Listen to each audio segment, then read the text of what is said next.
आने सर, आओ आओ, कुछ बात करनी है तुमसे। तुमने बुलाया ना कीर्ति की माँ को यहाँ पे?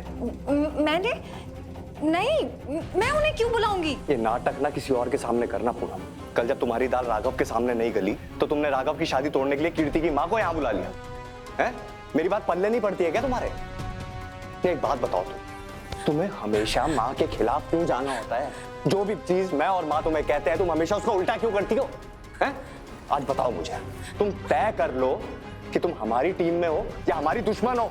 अरे वीरेन, इसके पंख इसलिए फड़फड़ा रहे हैं क्योंकि इसे लगता है कि इस घर में इसके बड़े सारे शुभ चिंतक हैं। तो पूनम बहू, तुम्हारी जानकारी के लिए बता दूं कि तुम्हारे शुभ चिंतक इस वक्त अपनी परेशानियों में ऐसे उलझे हुए हैं कि उनके पास टाइम नहीं है तुम्हारा रक्षक बनने का, और उन्हें पड़ी भी नहीं है कि तुम्हारी जिंदगी में क्या हो रहा है क्या नहीं हो रहा है। वो रीत तुम्हारी सबसे बड़ी मददगार, जो हमेशा अपना उल्लू सीधा करने के लिए तुम्हारे पास आ जाती है।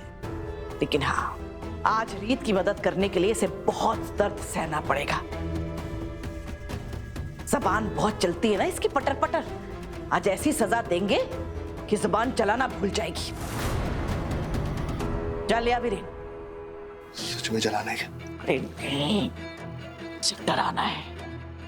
ये ऐसे नहीं मानेगी, इसे अलग तरीके से समझाना पड़ेगा। जा वीरेन, लेकर आ। हाँ हाँ। डराओ।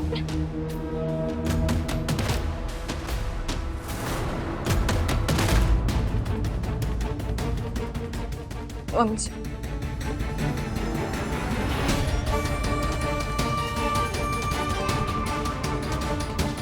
सच सच बता, किसने बुलाया? मेरा विश्वास कीजिए, मैं आप लोगों को कैसे भरोसा दिलाऊं? मैंने ऐसा कुछ नहीं किया है। प्लीज मम्मी जी, आखिरी मौका है। मैंने सच में कुछ नहीं किया है। पूनम बहू, रुकिए। अरे तुम्हारी हिम्मत कैसे हुई आने की? अगर आप लोगों को लगता है कि पूनम भाभी ने कीर्ति की मम्मी को बुलाया है तो आप लोगों से बड़ा बेवकूफ कोई भी नहीं।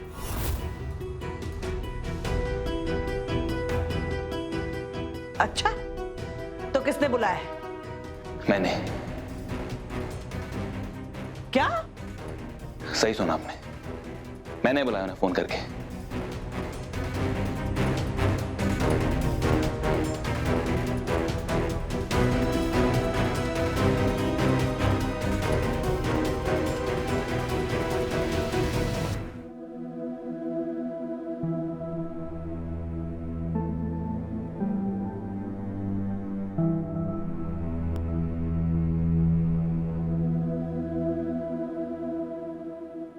आंटी, आपने देखा ना आज क्या हो सकता था?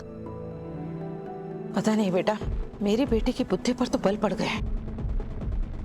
मैंने इंदौर में एक से एक लड़कों के रिश्ते आए थे, इसके लिए मैंने सबको मना कर दिया, सिर्फ इसलिए कि वो पढ़ सके और पढ़ लिख कर कुछ बन सके। लेकिन इस राघव की शादी के फैसले ने सारे किए कराए पर पानी फेर दिया। आंटी, मैं जानती हूँ आप कीर्ति को लेकर परेशान हैं, लेकिन राघव वैसे नहीं है जैसा आप सोच रहे हैं। वो सच में बहुत बहुत मेहनती है, बहुत अच्छे इंसान है, और देखना थोड़े दिन में वो अपना बिजनेस एम्पायर खड़ा कर देंगे। वो कीर्ति का बहुत ख्याल रखेंगे, बहुत खुश रखेंगे उसे। तुम्हें कैसे पता कि राघव इतना अच्छा इंसान है? मतलब तुम राघव के बारे में इतना अच्छा सब कुछ कैसे जानती हो? इंसान को पहचानने की परख है मुझ में। वो तो मैंने देखा, तुमने अपने लिए रोहित को चुना है। ये देखकर समझ में आता है कि तुम्हें समझ है, लेकिन मेरी बेटी के लिए तुम राघव जैसे लड़के की तीमारदारी क्यों कर रहे हो? बोलो, जवाब दो। मैं बस ये कहना चाह रही हूँ कि वो कोई खुखार विलन नहीं है। वो सच में बहुत ख्याल रखेंगे कीर्ति का, और उनके अभी जो हालात चल रहे हैं वो भी उनके खुद की वजह से नहीं है। तो आप बेफिक्र रहिए, कीर्ति सच में बहुत खुश रहेगी राघव के साथ।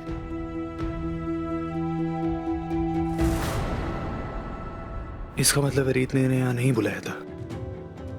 मैंने रीत को गलत समझा, लेकिन अगर रीत ने इन्हें यहाँ नहीं बुलाया तो किसने बुलाया?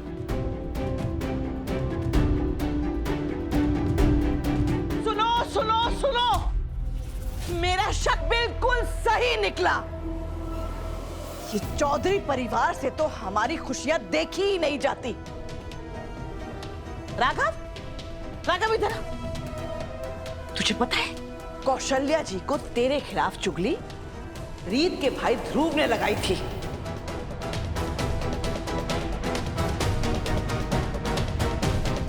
जब तक हमारा दिन खराब नहीं कर देता इसे चैन नहीं मिलता। पता नहीं हमसे बदला लेने के लिए और क्या क्या करेगा।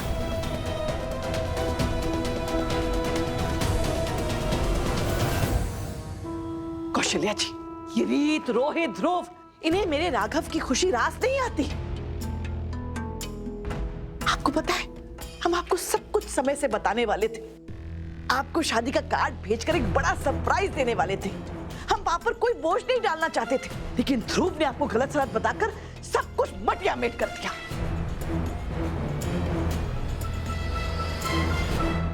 क्या किया तुमने ध्रुव?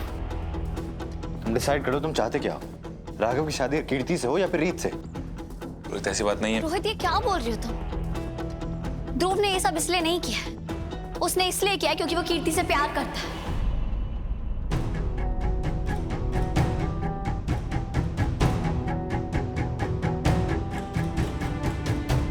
हे भगवान, इस घर के अंदर कितने आशिक घूम रहे हैं। ध्रुव, ये तो मैं भी मानती हूँ कि तूने ये बहुत गलत किया।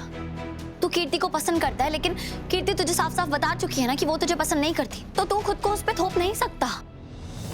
जब भी मैंने आपको अपना दोस्त माना है ना, आपने अपना कोई नया ही रूप दिखाया। आई हेट यू ध्रुव। और एक बात ना कान खोल के सुन लीजिए ध्रुव, मैं सिर्फ राघव जी से शादी करूंगी।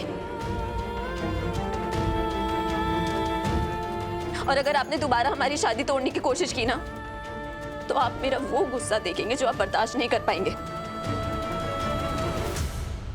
कीर्ति, प्लीज शांत हो जाओ। देखो, मैंने अपनी माँ को खोया है और मैं जानता हूँ एक माँ का दर्जा क्या होता है। अपनी माँ को थोड़ा सा वक्त दो, उन्हें चीजें समझने दो।